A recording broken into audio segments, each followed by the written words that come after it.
So Jesper, why did you decide 13 years ago to write the book Your Competent Child?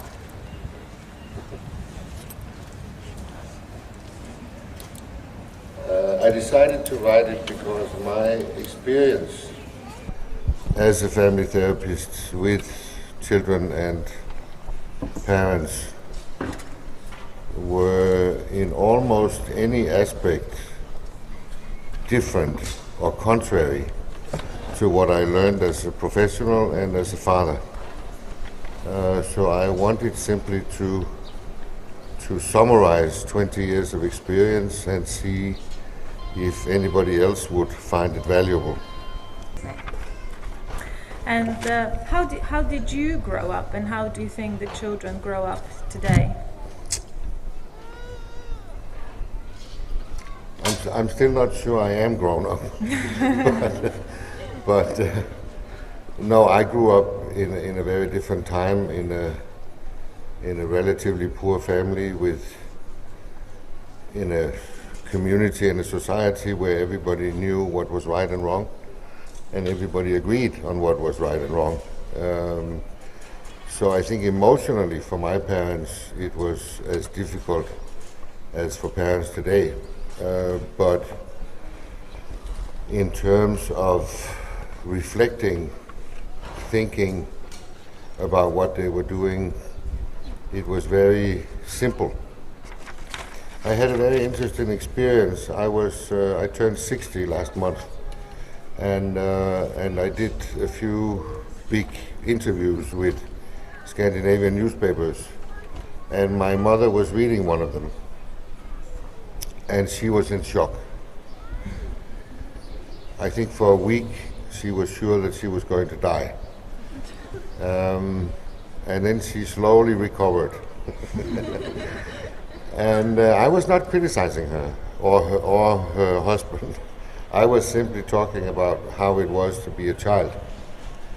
And then my mother said, at the end of our conversation, she said, now I see that you and your brother never knew who your parents were. Mm. And I think that's a very clever summary. And I was waiting, and it was very quiet, and I said, and she said, what do you mean, and? And I said, and you never knew who your children were. Yes. And she said again, very cleverly, she said, no, at that time nobody was interested.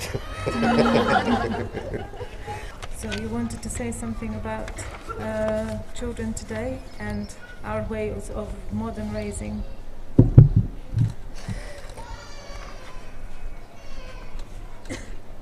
I think there are many differences. The most important ones are that we have learned much more about children than we knew just 20 years ago.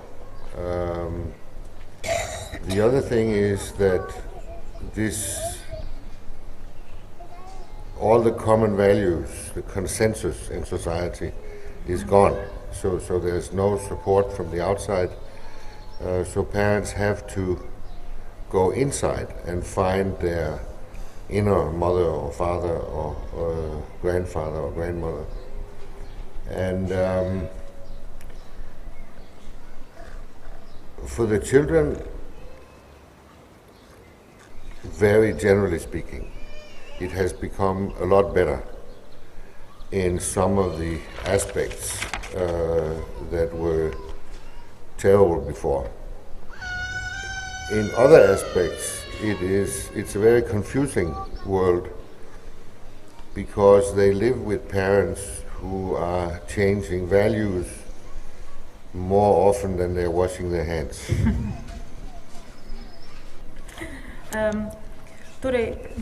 So the solution is not solving the problems of past approaches, and we need a new vision, a new paradigm, and you propose this new vision. Can you explain more about that? Well, I'm certainly not the only one.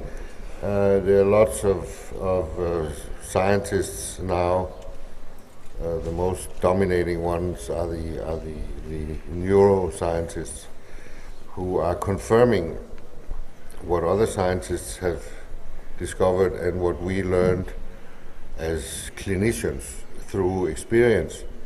That is that the relations between parents and children are extremely important. It is the most important phenomenon in a family. And that is what raises children. And there are certain.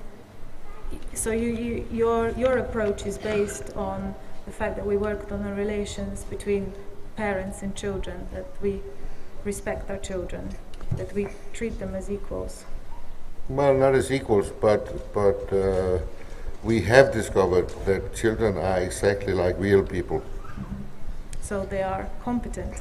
Also.